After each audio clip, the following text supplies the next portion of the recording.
pour l'affiche. Je l'ai laissé. J'aime bien en fait laisser les choses.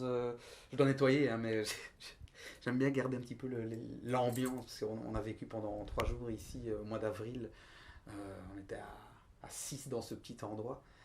Voilà, donc. Voilà. Eh bien, donc c'est le cinquième court-métrage. Ouais, c'est le cinquième court-métrage. Ça commence à faire tout doucement quelques-uns. Hein. Quelques-uns, Une oui, mais filmographie. oui, on essaye.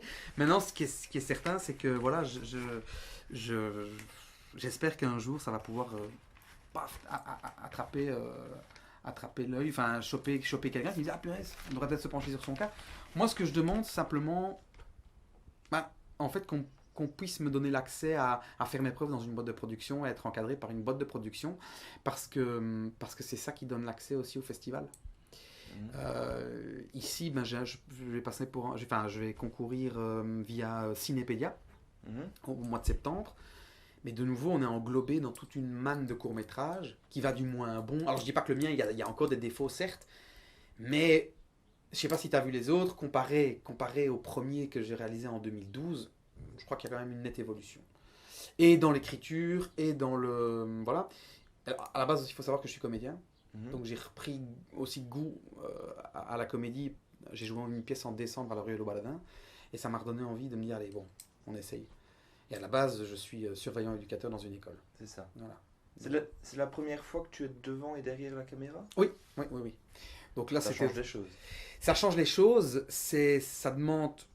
C'est gay, hein, je vais pas dire que c'est. Mais ça demande beaucoup de travail. Et parfois, il y a des baisses de régime.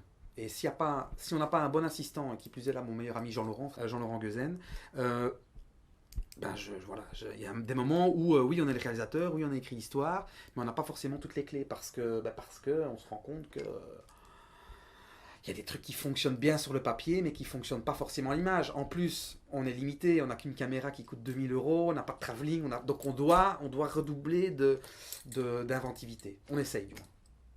Voilà. Tu parlais de l'évolution par rapport à tes premiers Ouais, courts-métrages. ouais. Comment est-ce que tu as calculé cette évolution? Je la calcule vis-à-vis de moi-même. J'ai appris à lâcher les choses. Donc j'ai délégué. Et c'était très important pour moi de déléguer. Déjà, je ne pouvais pas tenir la caméra puisque je suis quasiment dans tous les plans du court métrage. Un. Deux, j'avais vraiment envie que ça fasse vachement beaucoup plus pro. Donc c'était ça. Et puis donc, quand Quentin, donc mon meilleur ami, dont sa compagne a réalisé a réalisé le montage, me dit purée, demande à Steph, elle demande que ça, elle adore monter, et effectivement, ça fait quoi? Ça fait 4 ans, mais elle avait lu tout à Doc Première, donc elle y connaît un rayon, et elle a apporté la sensibilité féminine que moi je pouvais pas apporter. C'est Voilà, ça. donc voilà, l'évolution, je la calcule comme ça. Et pour le prochain, je suis déjà en train de mettre en place. Là, je vais demander l'aide du public. Enfin, c'est-à-dire que je vais passer par site participatif. Mhm. Ça me fait peur parce que j'ai jamais été quelqu'un qui demandait de l'argent. Mais il y a quand même des gens qui me suivent. Bah oui, alors évidemment, il y a des fidèles. La famille, évidemment. La famille est critique. Moi, ma mère, elle n'hésite pas à dire quand elle aime ou quand elle aime pas. Mais il y a des gens qui réellement aiment bien. Et c'est ça, je les connais pas, ils sont pas acquis à ma cause. Donc voilà, je vais essayer, je vais voir. Et alors là, la nouveauté qu'il y aura, c'est que j'aurai un preneur de son, sorti de l'IAD, qui lui a adoré Son of a Beach, et qui m'a dit c'est bon, je signe les yeux fermés. Mais voilà, je ne peux pas faire venir des gens diplômés d'école, machin et tout, sans les rémunérer. Ça, pour moi, c'est impensable. Donc ce sera ça la nouveauté, ce sera ça normalement l'échelon en plus. Voilà, si j'envoie, parce que j'ai déjà envoyé des scénarios dans les boîtes de production, hein. J'ai un thriller social là dans mes cartons, j'ai contacté les films du fleuve. Le problème, c'est que oui, c'est très bien. J'ai mes petits courts-métrages sur internet, je suis content. Il y a des gens qui les regardent, mais pour eux, ça fait pas sérieux. Donc, moi, je leur ai envoyé un scénario, une lettre enfin, un synopsis, une lettre d'attention et tout ça. Ça va sur une pile. Donc, si moi, je tourne pas mes courts-métrages et que j'essaye pas de me casser le cul à les tourner, je peux encore attendre Mhm. 10 ans. Donc voilà, j'essaie de provoquer les choses comme ça. Ici, et ça, c'était pas obligé de le noter, mais en aparté, j'ai eu Xavier Disqueuve, qui lui nous avait aidé pour mon deuxième court-métrage Happy Birthday. Ma compagne a joué dans Mon cousin Jacques, une petite apparition. Lui, il a vu, et lui, ça l'a tiqué au niveau de mon jeu. Il me dit, donc, si je peux aller susciter le désir chez des réals, tant mieux. Voilà. Et donc voilà, ici, il y a ce projet ici, normalement, parce que je ne veux pas dire que je change souvent, mais il y a la Draisine que je suis en train d'écrire. Et puis il y a des projets en commun parce qu'il faut ça avec Jean-Laurent. Parce qu'il faut savoir qu'à la base, on s'est rencontrés au Conservatoire de Bruxelles. On est parti après au cours Florent à Paris. Et on est tous les deux des hommes d'image. On adore le cinéma. Enfin, je sais pas de quelle génération tu es, mais nous, on est génération 80. On était biberonnés aussi au cinéma des années 70. Puis maintenant, bah, les films américains, Spielberg, tout ça. Et quand on est rentré dans les écoles de théâtre, on se demandait un peu où on était tombé. Nous, on pensait que c'était voilà, c'était le meilleur moyen pour pouvoir avoir une place. Mais ça, c'est naïf. Hein. On se dit, voilà, on veut tout le monde. Hein. Tous ceux qui entreprennent des études de cinéma, enfin de théâtre, bah, leur rêve, c'est soit de jouer au théâtre et puis de jouer au cinéma. Bon, on est en Belgique. Mhm. Mais c'est possible. Je veux dire, il y a Benoît Poulvord, il y a Olivier Gourmet, il y a Cécile de France. De plus en plus. Comment ça? De plus en plus, j'ai l'impression. Mais de plus en plus. Belges qui... Oui, voilà, ça monte bien. Marc Zinga, qui va jouer dans Spectre et qui là, pour l'instant, tourne le Docteur de Kinshasa. C'est... Oui, il y a de plus en plus de Belges. C'est vrai que c'est... Maintenant, c'est clair que c'est... Allez, je sais pas, dans les années 60, 70... Ils se cachaient. Ouais, ils se cachaient, mais c'était... Pas dire que c'était mal vu. Maintenant, c'est clair qu'à l'aube de la... Enfin, non, en plein dans la télé-réalité, le monde des artistes, ça fait rêver. Je veux dire, moi, enfin, dans l'école où je travaille, enfin, c'est vrai que quand on dit ah ouais, fais cinéma, tout de suite les gens ont des paillettes dans les yeux. Même si parfois le cinéma se penche sur des sujets, ici sur l'infidélité, se penche sur des sujets qui ne sont pas toujours évidents. Il y a beaucoup de comédiennes qui ont refusé. Hein. Ah oui. Ouais, parce que je suis pas connu. Donc c'est quoi? C'est un porno, c'est bien souvent. C'est un milieu très bizarre, c'est-à-dire que quand on n'est pas dedans, c'est qui ce mec lambda qui veut faire un film, machin et tout. Ça peut paraître mal vu. Et donc, il y a des comédiennes qui n'étaient pas prêtes, et je respecte leur choix, hein, mais qui n'étaient soit parce qu'elles étaient mamans et qu'elles ne voulaient pas que ça puisse entacher leur.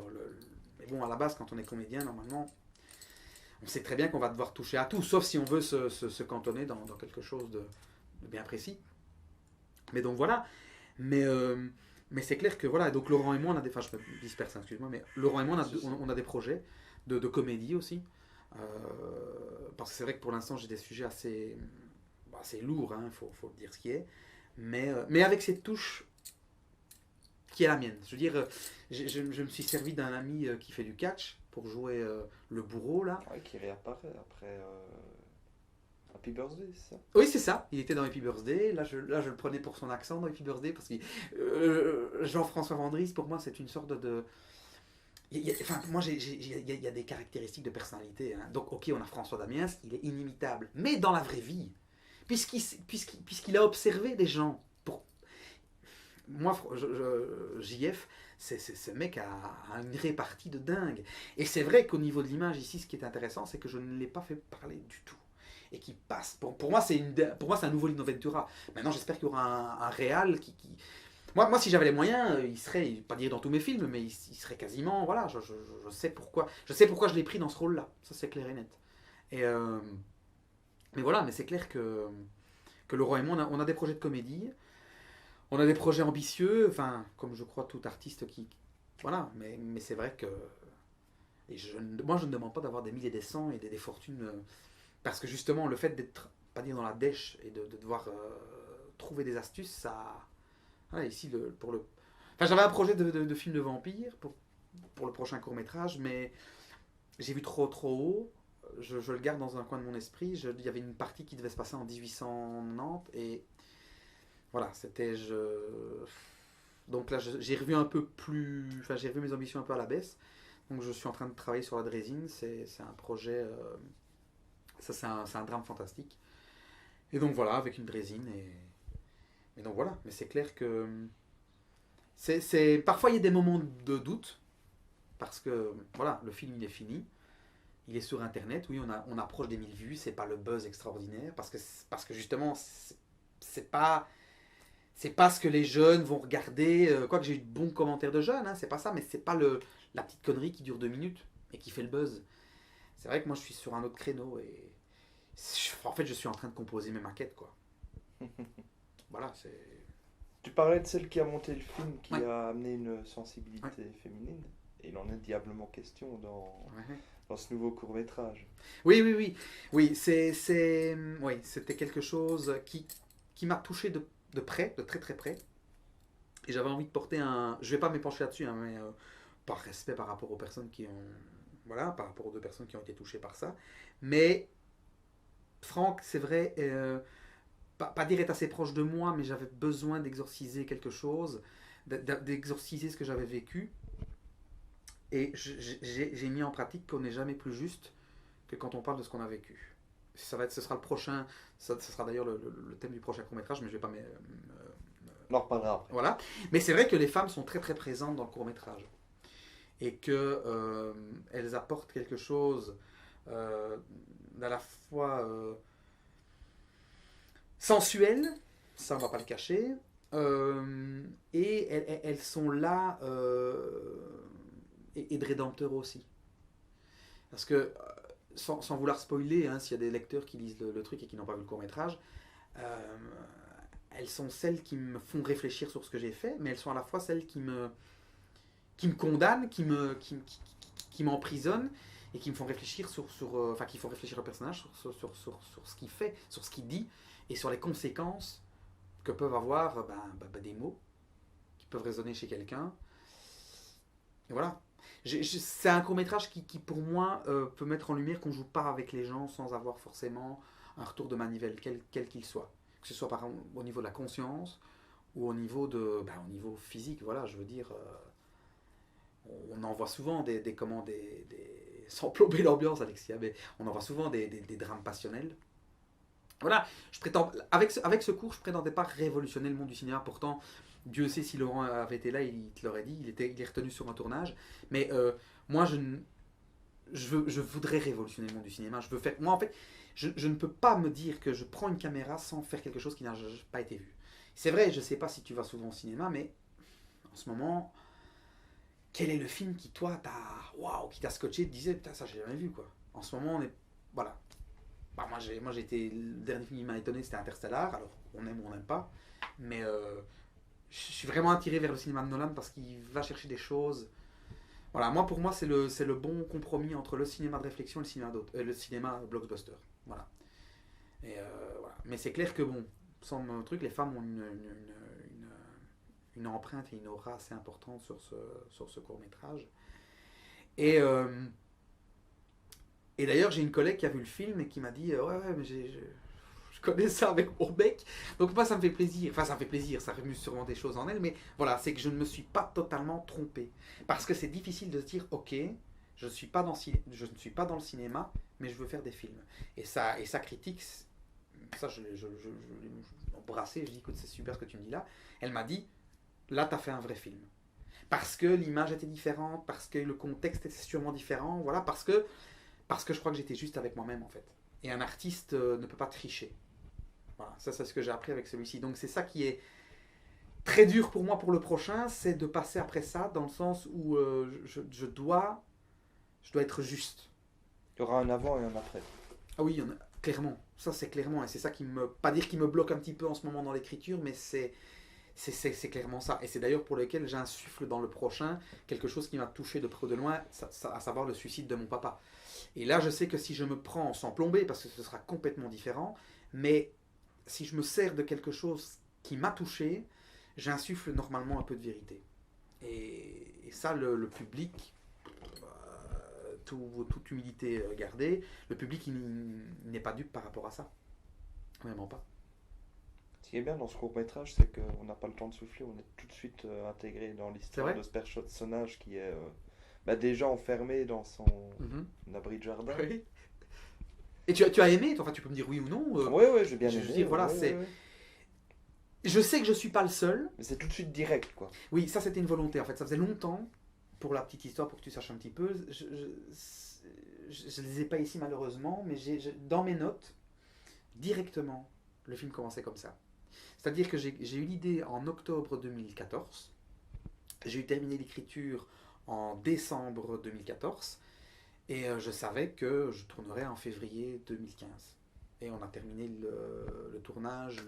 La dernière scène qu'on a tournée, c'était sur la place des contributions, en avril. On devait le faire le 29 mars, dans la sortie de l'ascenseur, parce que c'est un puzzle, un film, hein, c'est simplement ça. mais il faisait tellement crado, craspec qu'on a dû reporter c'était d'ailleurs mieux. Et en plus, on devait voilà. Mais si tu avais eu mes notes, l'ouverture se faisait directement sur le seau d'eau. Et puis c'était directement parti. Et j'avais vraiment envie de travailler ma structure en flashback. Mais je ne sais pas si. Voilà, tu vois, tout était vraiment. Tout était déjà bien dans mon esprit. Maintenant, c'est ce que je te dis, il y a le papier, il y a les scènes, il y a le. Voilà. Ça, c'est sur Celtics, donc voilà. Ça, par exemple, c'est. Tu vois, il faut que je te parle, il a été gardé. Parce que entre ce qui est écrit et ce qui est filmé, il y a des évolutions. Il y a 3 écritures. Ça, c'est pas moi qui le dis, c'est des ponts qui sont penchés sur la question. Mais il y a 3 écritures. L'écriture sur le papier, le tournage et le montage. Et donc voilà, et c'est clair que on ne sait pas réellement comment ce sera. Moi, j'ai dû faire des compromis au niveau de l'histoire parce que c'est des choses qu'on n'a pas pu faire comme je le souhaitais. Par exemple, le côté le côté. Je savais que ça se terminait quand j'étais accroché à l'arbre, mais en testant un petit peu avec Stéphanie, elle m'a montré un truc en rapidité. Je dis non, c'est bon, tu vas revenir sur moi et tu vas incorporer des flashs d'images. Et ça, sur le papier, je ne l'avais pas écrit. Voilà. Mais c'est vrai que voilà, on est directement, c'est ce que je voulais. Je voulais vraiment que le spectateur soit directement dedans. Mais quand tu écris, que tu sais que tu n'as pas de moyens, qu'on n'est pas beaucoup, tu te dis ok. Pour pas que ça fasse trop cheap, quoi. C'est ça je voulais que ça fasse pas trop cheap et que ça fasse pas. J'ai une peur de faire des films style sitcom parce que j'avais fait un court métrage qui se voulait un hommage au film des années 70-80, Crescendo. Et là, c'est vrai que. Mais c'est très bien, je me suis pris une volée de bois blanc pour la musique en disant que c'était du Navarro, que ça ressemble à un épisode de Julie Lescaut. Et sur celui-ci, je me dis, putain, voilà, moi, c'est ce que j'ai peur, je ne veux pas faire de série Z ou de sitcom, quoi. Ça me faisait très peur. Et donc voilà. Mais... Ouais. Et en même temps, Crescendo était un peu un hommage au film des années 70. Tu l'as vu aussi? Oui. Tu vois? Où on ressent cet esprit. Voilà. Des films de Ventura. Voilà, et Jean-Laurent aussi, il faut savoir que Jean-Laurent est un acteur qui est un ami d'abord, mais qui est un comédien qui est très très doué pour la comédie et qui, pour moi, sans faire de comparaison, parce c'est ça aussi quand on est acteur, on compare souvent. Hein. Moi, on m'a déjà comparé à Patrick Devers, je l'adore, mais je veux surtout pas le recopier.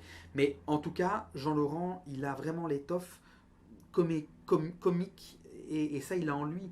Et quand on fait notre duo, on nous a déjà comparé à KDO. Mais c'est parce qu'on veut. Nous, voilà, maintenant, c'est clair que c'était vraiment un hommage, Crescendo. Et d'ailleurs, on avait tourné de nuit, on avait. Voilà, on essaie chaque fois de mettre Crescendo, on le voyait plutôt, Jean-Laurent comme un exercice de style. Voilà, j'ai de l'AE aussi, j'ai dû revoir ma copie à un moment donné, parce qu'en fait, on a toujours un ami taximan qui nous avait soufflé cette idée-là. Et on se dit, ah oui, c'est bon. Et on avait trouvé notre angle d'attaque. Mais on devait normalement avoir, tout près de la FGTB, des voitures taximen qui devaient venir bloquer les rues. Mais pour une petite production, on peut dire, ce qui est comme la nôtre, on devait mettre des cartons dans toutes les boîtes aux lettres, avoir autant de personnes pour bloquer la rue. Donc on a dû switcher la scène, c'était sur les quais de la Meuse, il faisait glissant, il y avait de nouveau JF, tu vois, il était dedans aussi. Donc voilà, mais c'est... Pour moi, Son of a Beach est vraiment le court-métrage le plus personnel que j'ai réalisé jusqu'à présent. Voilà, ça c'est indéniable. Avec des scènes plus chaudes aussi. Et ça, oui. J'imagine que c'est un défi, même si oui. Bon, il y avait déjà l'épreuve du lit dans Happy Birthday notamment. Oui. Et ici, c'est encore un cran au-dessus. Oui, c'était un cran au-dessus. Et ça a été... Bon, j'ai été bien entouré. Katerina et Taya. Deux personnalités complètement différentes. Taya, elle ne triche pas. Parce qu'à la base, elle n'est pas comédienne. Elle a suivi des études, hein, mais elle n'est pas comédienne à la base. Et elle était partante dans l'aventure, c'est-à-dire qu'elle n'a pas triché. Un matin, je suis arrivé, je dis, écoute, j'ai eu un flash. Alors ça peut paraître pervers, hein, mais j'avais envie d'une scène de bain. Laurent qui me fait, ok, on peut le faire, il faut qu'on en parle à Taya.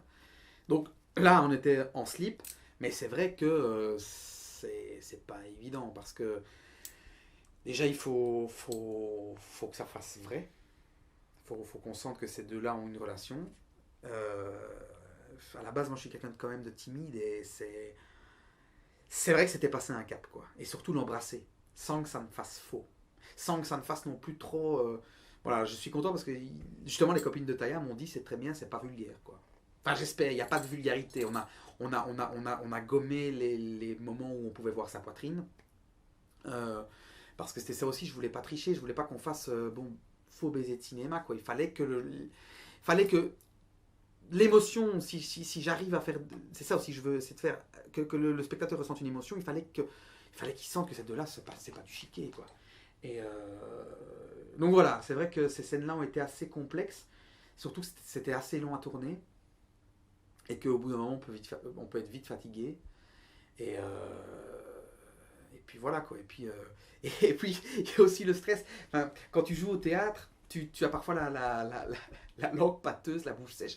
Donc quand tu dois, donc t'as avec des tic-tac, quand tu dois embrasser une fille, tu dois faire attention à ton haleine. Elle aussi, c'est tous des petits trucs à la con, quoi.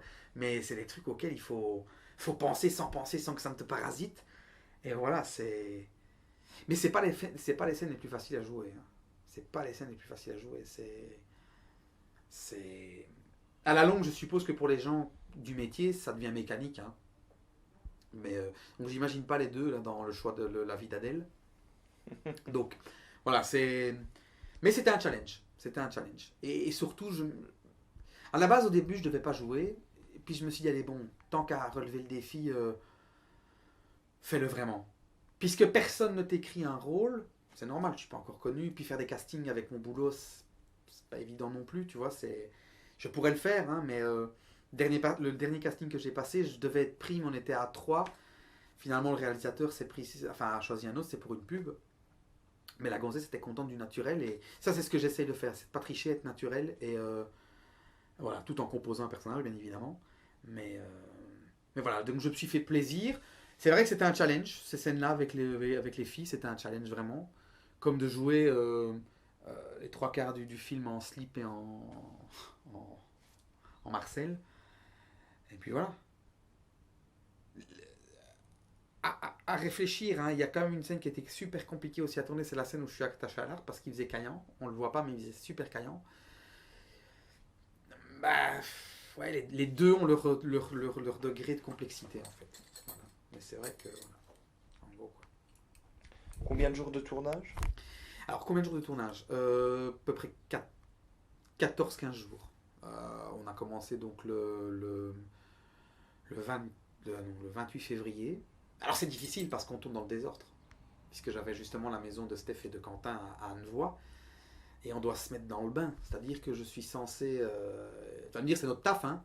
T'as voulu le tracteur, tu te déverses. Mais c'est se mettre dans l'émotion. C'est-à-dire que je sais que c'est un puzzle. C'est un puzzle. Et ça c'est vrai que ça fait chier parfois les gens avec qui je bosse. Parce qu'ils voient que je cogite. Parce que justement, tout le film, je l'ai en tête.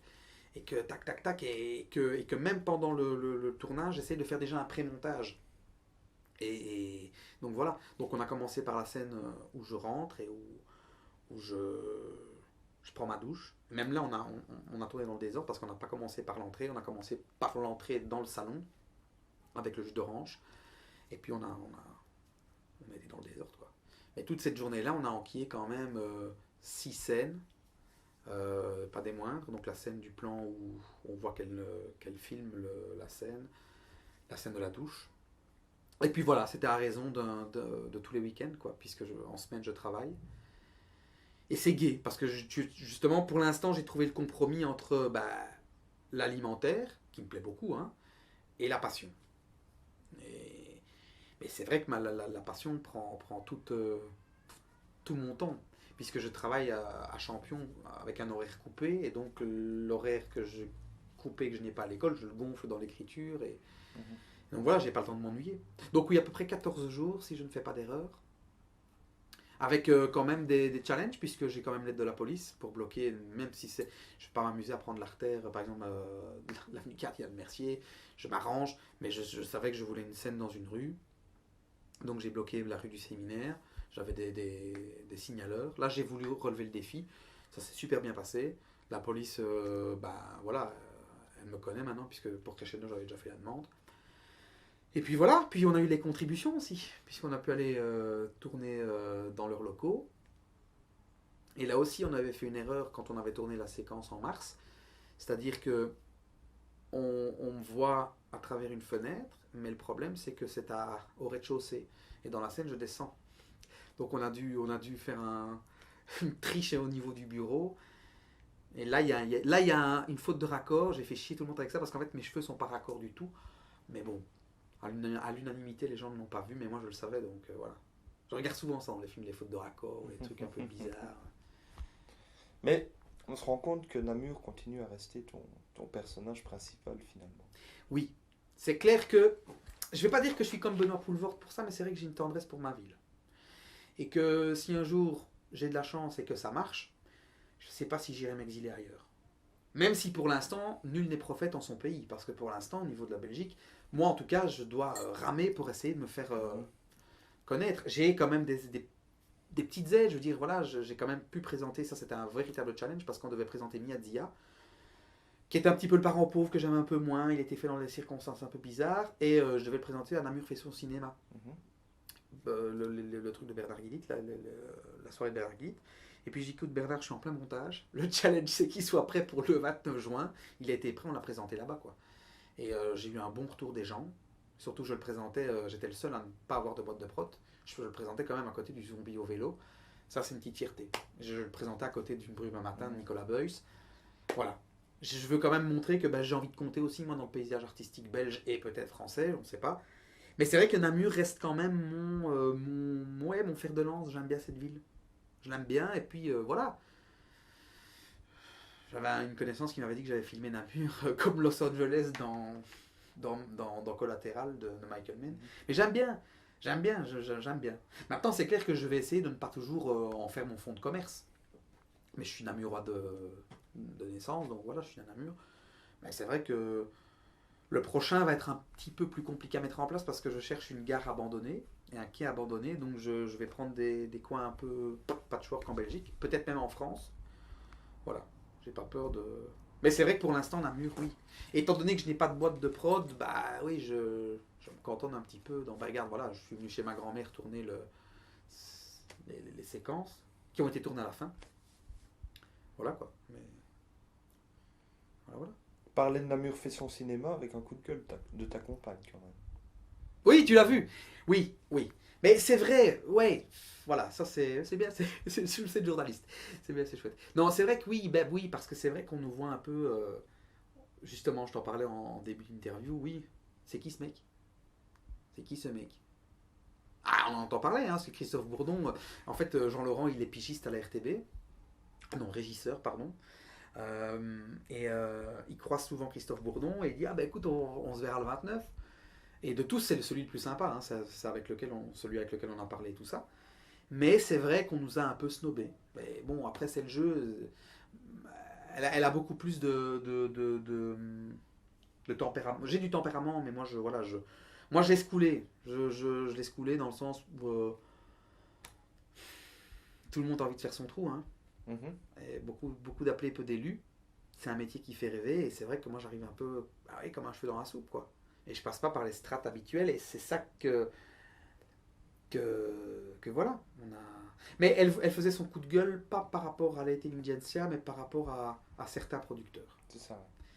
Parce que y a un producteur qui avait détesté Miyazia, il me l'avait dit, j'étais très content parce qu'il avait été honnête. Et ça veut dire que voilà, il a détesté Miyazia, mais ça veut dire quoi alors que je suis personne non grata pour lui jusqu'à la fin des temps et que je ne peux pas faire quelque chose de bien. Voilà, pour l'instant, en fait, moi j'étais encore naïf, je pensais qu'on cherchait le nouveau réal ou le nouveau truc. C'est pas forcément vrai en fait. Je crois qu'en fait, si je réussis, ce sera un concours de circonstances auquel même j'aurais même pas pensé. Donc j'essaie de plus trop faire de plans sur la comète et d'essayer d'avancer.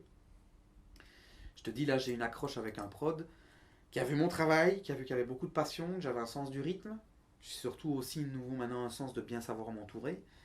C'est pas pour autant qu'il m'a dit bon qu'est-ce que tu as dans tes tiroirs, c'est moi qui lui ai dit, je veux pas non plus trop faire chier les gens, c'est comme toi, je voulais pas t'ennuyer, c'est vrai que je te remercie beaucoup de faire un focus sur moi parce que voilà, sinon je n'ai que l'internet et j'ai l'impression d'être une petite fourmi qui se débat et qui brasse de l'eau. Mais je sais que voilà, la prochaine étape va être le site participatif. Et puis surtout, ici, il y a des gens en France qui n'ont pas triché. Il y a un site qui s'appelle Ciné-Série. Je ne sais plus comment j'ai rencontré ça, je crois que c'est via Cinépédia. Donc moi, Facebook me sert beaucoup. Voilà, ça, j'essaie de bien me servir aussi des nouvelles technologies. Elle a vu mon cours, j'ai rien dû lui dire. On fait une critique. Et voilà, je ne sais pas si tu l'as vu, c'est un truc français. J'ai pas fait le buzz non plus avec ça, mais voilà, c'est moi dans mon dossier, parce que je suis en train de me composer une farte, bah, ça me fait mon book, quoi. Être artiste, c'est pas non plus évident. Je fais vraiment partie de ces gens, oui, j'ai pas encore mon statut d'artiste, parce que ça, je sais même pas si je peux prétendre à le faire, mais je fais partie de ces gens qui sait ce que c'est, on est artiste, mais... Alors soit t'es artiste dans ton coin, faire des castings c'est super compliqué. Je crois que oui, être artiste, parfois c'est dévolu à une petite frange de gens qui se trouvent au bon endroit, au bon moment, et c'est parti. Après, tu dois pas déconner, tu dois bien mener ta barque. Moi, je fais partie de ces gens, mais je crois que je vais devoir cravacher pour pouvoir y arriver, et peut-être que je ne serai qu'un second rôle. Mais voilà, je vais essayer. Je te dis, c'est une passion qui remonte à ma plus tendre enfance, et je ne baisse pas les bras. Là, j'ai 31 ans. Et tu avais dit dans un article que si à 39 ans tu n'avais pas fait ton long métrage, oui, c'est vrai. tu bazardais tout. Je vais pas faire comme la Poulvord, c'est vrai. Je crois qu'au bout d'un moment, il faut être lucide. Je bazarderai tout, c'est-à-dire que je bazarderai tout, mais c'est pas pour autant que je ne continuerai pas peut-être dans mon coin à faire des courts-métrages. Mmh. Mais voilà, il me reste 8 ans. Ici en 6 ans depuis 2009, parce qu'à la base, Laurent et moi, on avait un site internet. Et c'était très compliqué parce que quand on ne perce pas, quand ça ne marche pas, quand il y a des tensions qui commencent à se greffer. On a eu une période où Jean-Laurent et moi, on ne se parlait plus parce qu'on n'arrivait plus à se voir. Moi, j'ai été très limite parce que j'ai une personnalité assez forte et je voulais que ça bouge beaucoup. Et voilà, donc ça n'a pas marché. Donc on a fait un break. Et en 2009, on est parti chacun de notre côté et on s'est reconstruit un peu. Donc voilà, ça fait 6 ans depuis 2009. Bah, si je fais un feedback dans le rétroviseur, j'aime pas trop faire ça, bah oui, j'ai déjà quand même 5 courts-métrages. J'ai l'impression quand même que ça monte un petit peu. Prochain, je veux vraiment participer donc à présenter mon film sur un site participatif. On verra. On verra. Mais c'est clair que oui, je l'ai dit. C'est vrai qu'il faut faire toujours attention à ce qu'on dit dans la presse. Mais c'est vrai que je l'ai dit parce qu'au bout d'un moment, faut être lucide. Ici, ce que j'essaie de faire, c'est provoquer ma chance. Voilà, j'essaye. Et c'est pas pour autant que j'arrête pas. Hein. J'ai eu un petit passage à vide après le tournage de celui-ci. Là, avec l'école qui va revenir en septembre, je vais me remettre vraiment pleinement à l'écriture. Et pour avril 2016, j'ai déjà booké le prochain tournage. Et voilà. Avec l'objectif, puisque ce sera quand même un film fantastique, s'il est potable, c'est vraiment ça, il faut qu'il ait une qualité irréprochable au niveau du son. Au niveau de l'image aussi, hein, mais au niveau du son, c'est le présenter au BIF. Ouais. Au BIF 2017. Puisque je serais trop... Non, voilà. Mais c'est aussi ça, mettre des deadlines en place. Ça, j'arrive à bien le faire. Je crois que maintenant, j'arrive à bien... Parce que je me suis posé la question de me dire, tiens, j'aurais vraiment une équipe technique, des moyens et tout. Est-ce que je serais capable ou est-ce que je ne serais pas dans mon froc? Et bon, voilà, j'ai quand même eu ici des gens à diriger. Même si je suis aidé au niveau du cadre par Jean-Laurent, qui était mon chef opérateur, au niveau du montage, machin, la musique de Gilles Bonnen. Je crois que voilà, quand tu tiens bien ton histoire et que tu sais où tu veux aller, tout est possible. Voilà, en quelque sorte. Au niveau de la musique, Gilles Bonnen aussi un fidèle.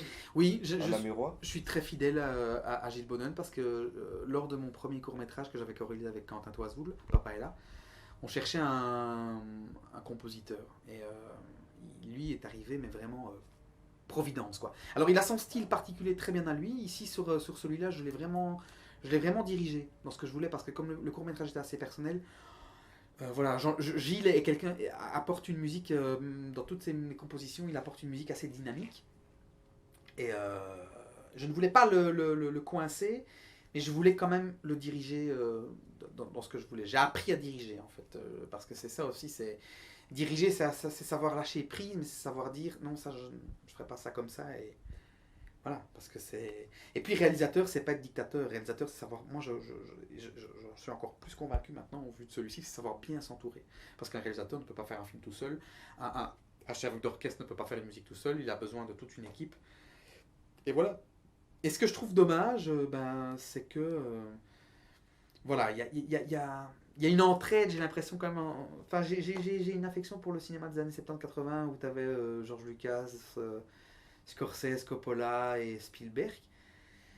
Ici sur Namur, ben oui, on se regarde tous un peu en chien de faïence, enfin les réalisateurs de mon âge, on se regarde tous un peu en chien de faïence et effectivement c'est clair qu'on a peur de bouffer la place de l'autre ou de se faire bouffer sa place, mais ta place c'est toi qui l'as fait, je veux dire, regarde le nombre de films qui sortent par jour, enfin tous les mercredis maintenant au cinéma, il y en a plein, il y a de la place pour tout le monde, enfin je crois, enfin ou pas, j'en sais rien, je ne sais pas ce que je raconte là, c'est un métier tellement bizarre.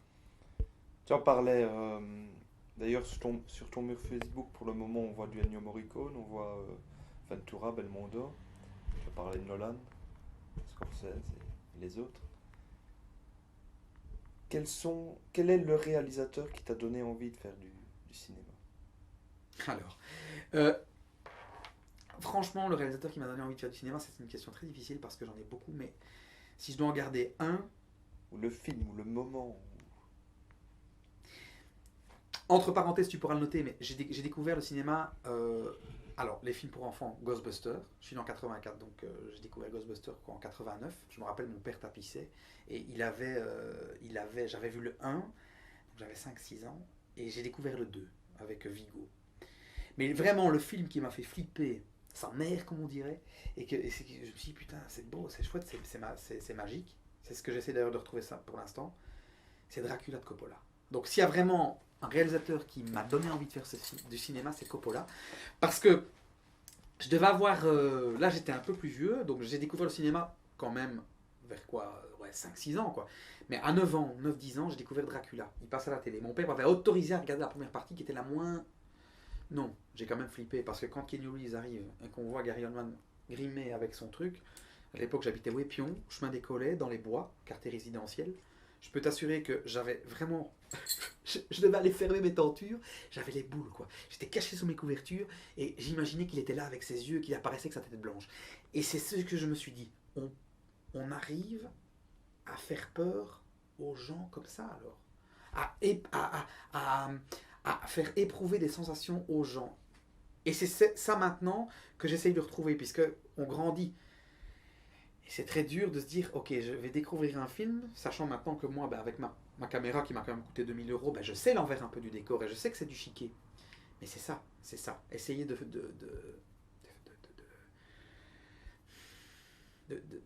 faire éprouver aux gens la sensation de peur, de tristesse, de joie, de rire. C'est ça. Donc s'il y a vraiment un réalisateur qui m'a donné envie de faire du cinéma, c'est Coppola. Mais je suis passé à côté de plein de films quand j'étais petit. Hein. Regarde, j'ai redécouvert, parce que j'avais vu, mais je ne m'en souvenais pas bien, L'Arme Fatale.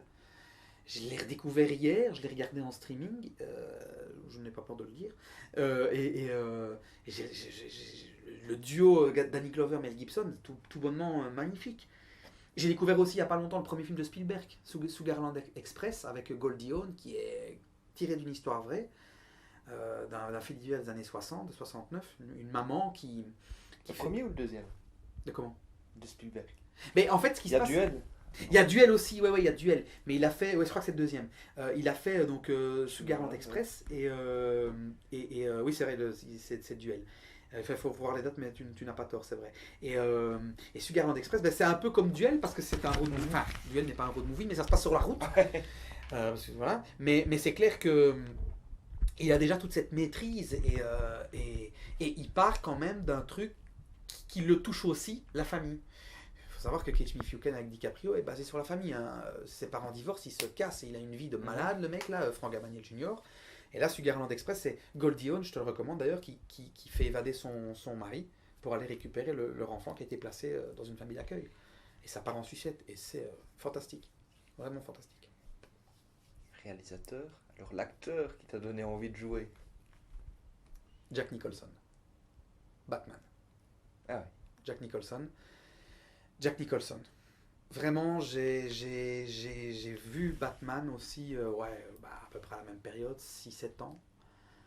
Et d'ailleurs, mon personnage favori dans les comics, c'est Batman, bien que j'ai quand même peur de ce qui va se passer là avec Batman et Superman. D'ailleurs, j'adorais, j'avais peur parce que pour moi, il y avait Batman le défi, Mhm. Batman Forever, Batman et Robin, on n'en parle pas, mais bon, je les ai vus, j'ai bien aimé, mais c'était pas les meilleurs.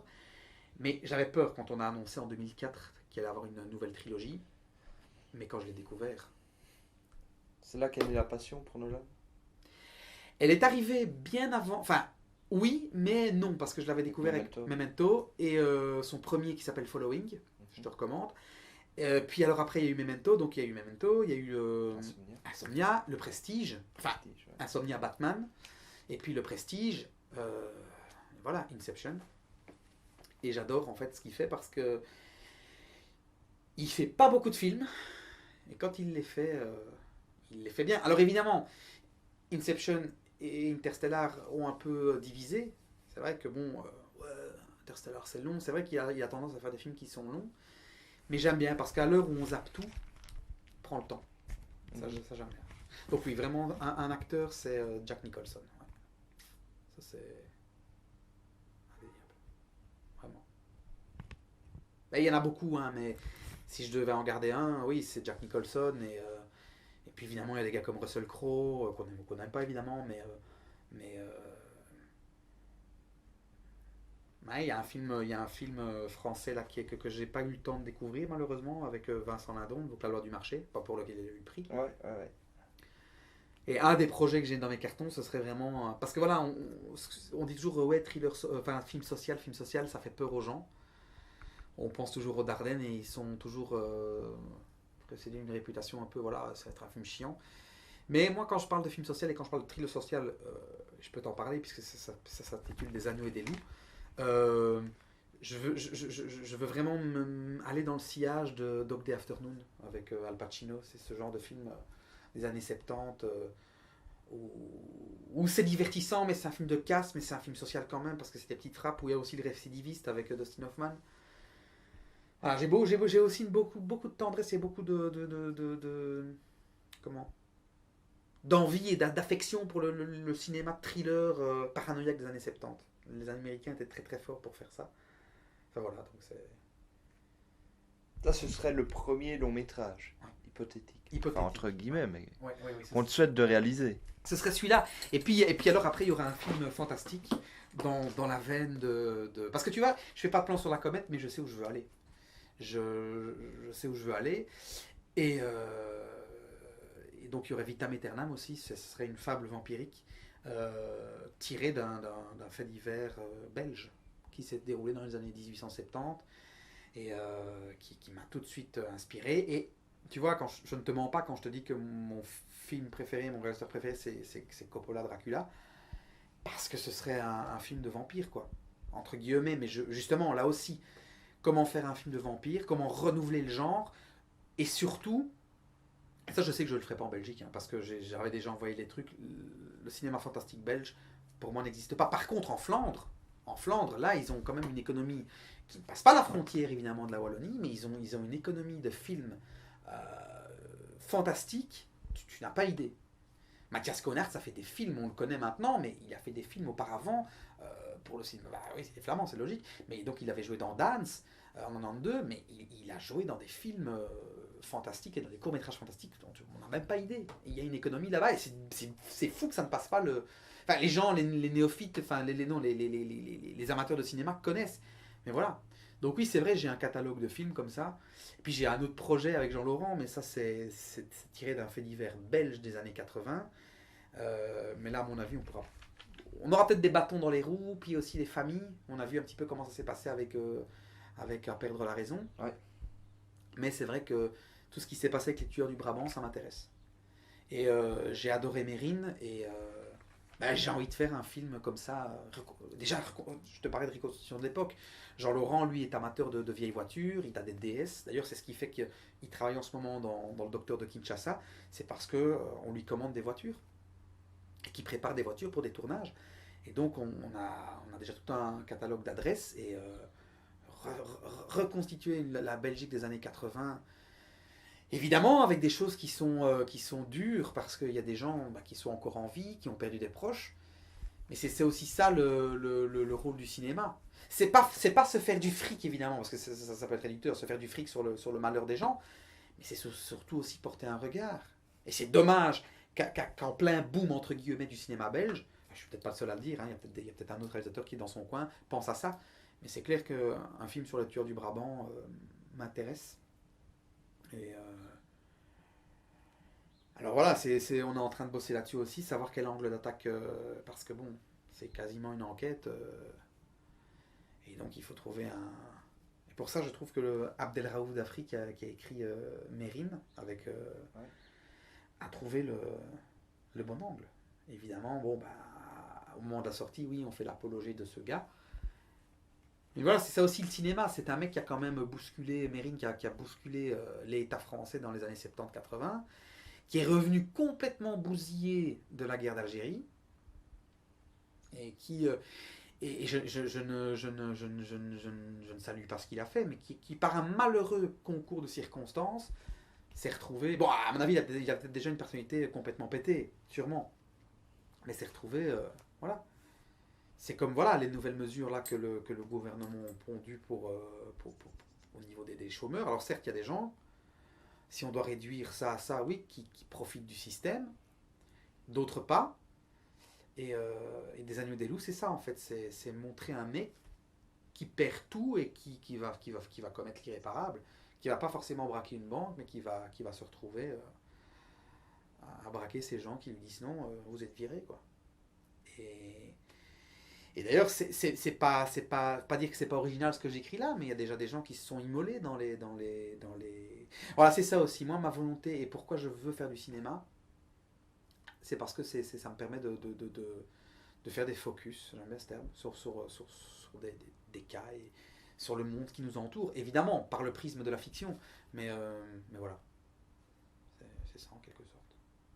La Drésine, le tout prochain. Oui, celui-là c'est le tout prochain. Il a eu de mal à se mettre en place, pas la Drésine, mais je devais faire un film que j'avais tourné avec Jean Laurent dans les années en 2008 qui s'appelait No Shadow for Charlie. Mais celui-là, je te dis, voilà, c'était justement faire une sorte de pré-maquette pour le film de vampire. Mais c'est pas que je n'ai pas envie de relever le défi, mais c'est que pour celui-là, voilà, j'ai besoin de 10 000 € et voilà, surtout que c'est un film de vampire, je veux pas que ça fasse type. Donc je suis revenu à une histoire que j'avais dans mes cartons quand je prenais le train dans les années 2000, fin 2008, pour aller justement faire des séances d'écriture chez Jean Laurent. J'ai tombé sur un mec par la vie du train qui était assis sur le quai. Un mec sur un quai perdu au milieu de nulle part. Et c'était ça le début de mon histoire. Et en fait, ce court métrage parle de nouveau d'un truc lourd, mais j'y vais quand même incorporer des éléments de comédie, mais je parle de la mort en fait. Et voilà, donc c'est ça en fait. Et la drésine, enfin vous verrez, tu verras, vous verrez le pourquoi du comment de la drésine. Mais ce sera celui-là, oui. Donc en fait, pour l'instant, je suis en pleine écriture. Je cherche des lieux de tournage assez atypiques. Et je cherche aussi une drésine, parce que sans drésine, je ne peux pas faire le court métrage. J'ai toujours été captivé aussi par les trains, parce que mon papa travaillait dans les bureaux, mais voilà, il travaillait à la SNCB, avant qu'il ne décède. Et j'aime bien l'ambiance chemin de fer. Et donc voilà, j'ai déjà fait quand même, on a déjà commencé les repérages, donc j'ai trouvé des lieux assez glauques. Pas glauques comme ici, hein, mais de nouveau, c'est trouver des lieux qui vont justement... donner l'ambiance et donner la couleur. Ce sera pas en noir et blanc, ce sera en couleur. Et voilà. Mais il fallait que je trouve l'impulse de réécrire. Et c'est celui-là qui va sortir. Jusqu'ici, tes courts-métrages sont fauchés, entre guillemets, parce que pas de budget. Oui. Comment est-ce qu'on fait? Comment est-ce qu'on y arrive? Ici, par exemple, dans Son of Beach. Ah, alors ici, dans Son of Beach, c'était quand même un petit parcours du combattant. Un petit parcours du combattant simple. Parce que c'est le court-métrage le plus compliqué que j'ai eu à tourner, mais qui était simple à mettre en place. Mais parcours du combattant quand même, parce que, par exemple, ici, on avait donc l'installation électrique, ça va, mais on avait des trucs, on avait été chopés dans des ben, comme le spot, ça c'était un spot que j'avais acheté au Brico, mais comme ce spot-ci. Et qu'au niveau de l'install est un peu obsolète. Donc le premier jour du tournage, on était vraiment dans les derniers jours, puisqu'on a tourné le 11 et le 12 avril.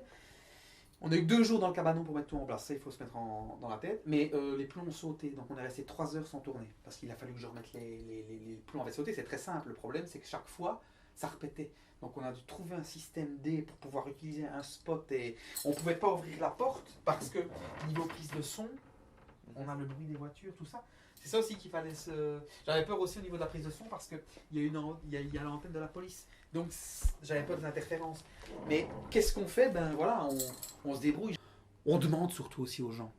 Parce que finalement, Laurent me disait, oui, il met de beaux conseils, il me dit, mais demande. Au pire, qu'est-ce que tu risques?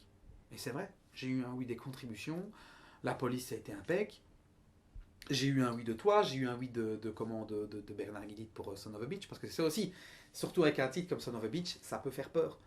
Et surtout au vu de l'affiche aussi, tu vois, c'était pas... Mais voilà, donc on se débrouille, c'est de la débrouillardise, c'est de l'envie.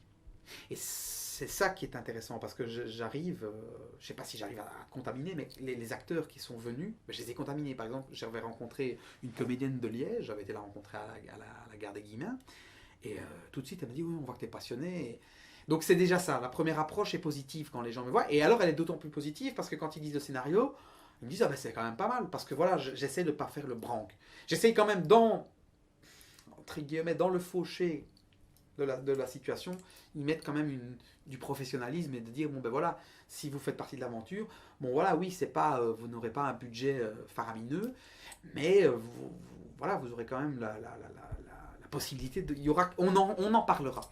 On en parlera. Et j'essaye, c'est ça aussi, j'essaie d'en faire parler. Mais c'est très compliqué. C'est très compliqué. Naturellement, peut-être la plus contaminée, c'est ta compagne. Oui, effectivement, elle baigne aussi. Elle, il faut savoir elle écrit des nouvelles. Happy Birthday était tiré d'une de ses nouvelles. Psychoscénariste. Oui, oui, oui. Sur Son of a Beach, en fait, je l'ai mentionné comme co-scénariste parce qu'elle m'a beaucoup aidé. Elle ne voulait pas au départ, mais elle m'a quand même réaiguillé sur certaines idées où je me foirais totalement.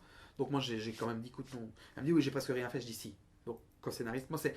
Voilà, et alors, comme on a déposé le scénario, parce que ça aussi, c'est très important, on a déposé à la SACD, je suis membre de la SACD. Donc voilà, j'essaye quand même de... Et le fait que... ben, tu fasses gentiment un article, bah, ça permet au film d'exister. De ne pas simplement être un film d'amateur, même si pour l'instant, bah voilà, il faut dire que dans les faits, c'est ça.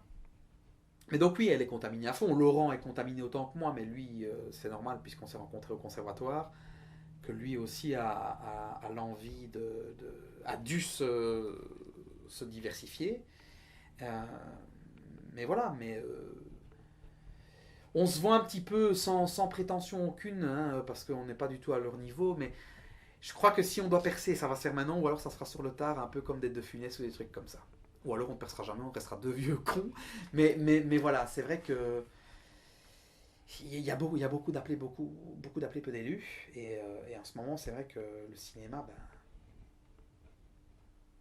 c'est un peu l'Eldorado. Mais il ne faut pas croire que c'est un métier où on s'éroule, hein. Parce que chaque métier apporte son lot son lot de contrariétés, son lot de trucs joyeux, mais c'est clair et net qu'on peut pas être malheureux si on fait ce métier-là. J'en suis convaincu, c'est ma perception des choses, hein, je te dis. Et je sais même pas si un jour il y a un truc qui se passe, je sais même pas si je ferai ouais, parce que j'aurais tellement attendu que oui, je crois que c'est la suite normale des choses. Je travaille pour y arriver, enfin j'espère. Enfin arriver où? Je travaille déjà pour essayer d'avoir une liberté. Moi ce que j'essaie c'est avoir... Et tu vas me dire, mais tu l'as. Ah oui, effectivement, j'ai la liberté de faire ce que je veux. En plus, j'ai le Final Cut. Parce que c'est ça aussi le truc, hein. En Amérique, on parle beaucoup du Final Cut, mais un producteur a son mot à dire, évidemment. Il met des vies dedans, donc... On va encore avec les Fantastiques. 4 Fantastiques. Ah oui, ah oui. Ça, les 4 Fantastiques, c'est vrai que... Pourtant, ils ont pris quand même un réalisateur qui venait du cinéma d'auteur. C'était pas mal. Voilà. Mais bon. Mais c'est vrai que oui, avoir le Final Cut, c'est... On parlait de la passion que veulent bien Nicholson, Coppola et les autres, mais il faut la concrétiser. Comment? Il faut encore se dire, je vais devenir. Et donc tu es passé par... Enfin, raconte un petit peu ton parcours. Eh ben, en fait, ce qui se passe, c'est que j'ai toujours fait le clown. Et que quand on te met, tu as des activités, tu fais de la natation, mais que quand tu demandes à tes parents c'est quand qu'on va au cinéma, c'est quand qu'on va au cinéma, je veux voir un film, et que je cultivais, j'étais quand même un garçon assez solitaire quand j'étais petit, donc j'ai cultivé une imagination assez débordante, et ça c'est ce que j'essaye de garder.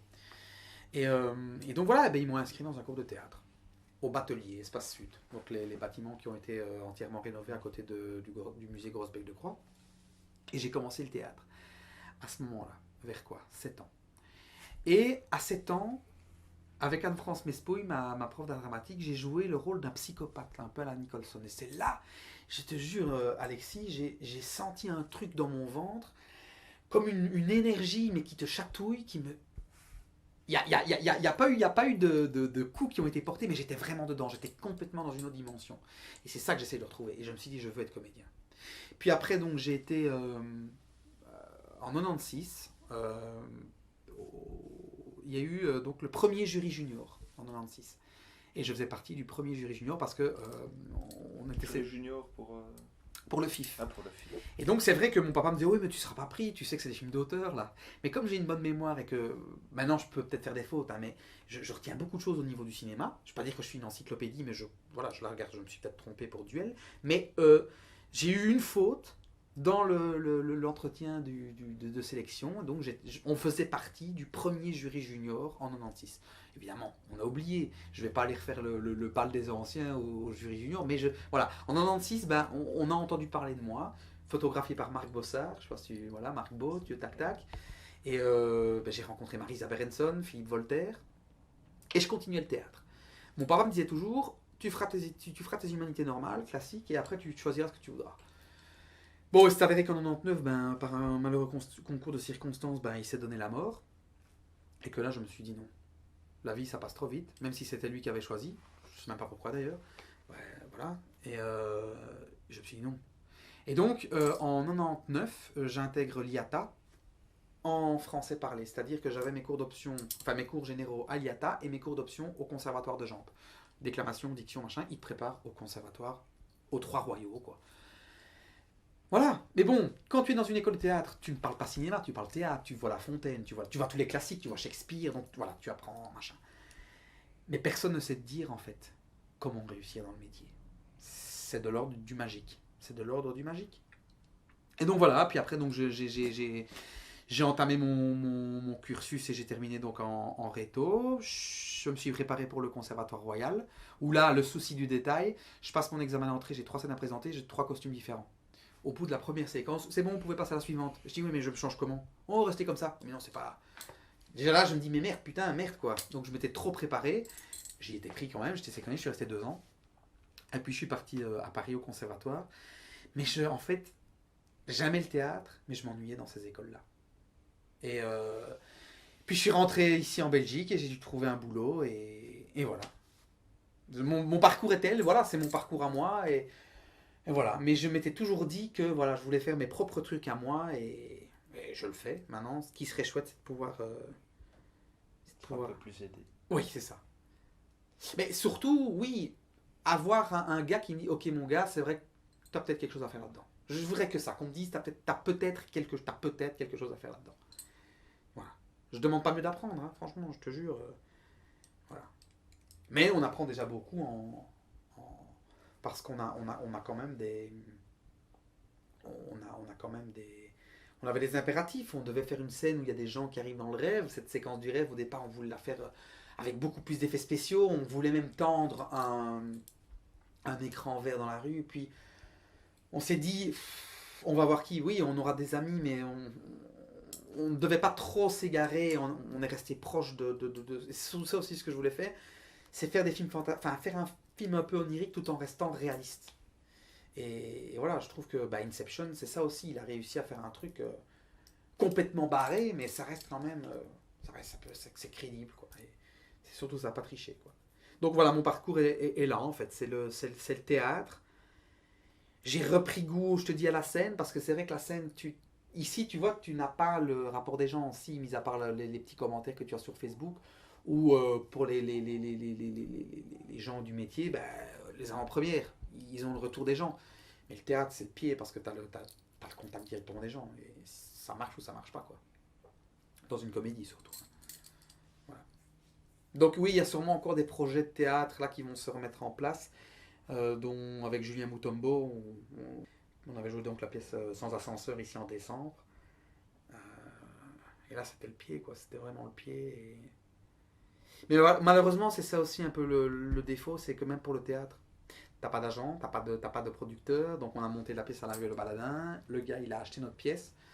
Et voilà, on a joué qu'une fois, 3 soirs, et être artiste, c'est super dur quand on n'est pas dans le...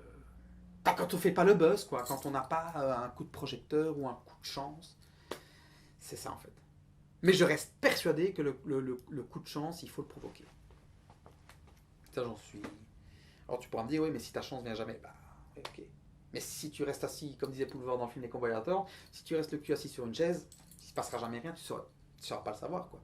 Donc, euh, donc on fait. C'est en forgeant qu'on devient forgeron, et donc on voit, quoi. Mais j'ai pas de prétention de me dire, je suis réalisateur. Oui, je suis réalisateur des histoires qui me viennent en tête, mais être réalisateur, c'est surtout savoir bien s'entourer.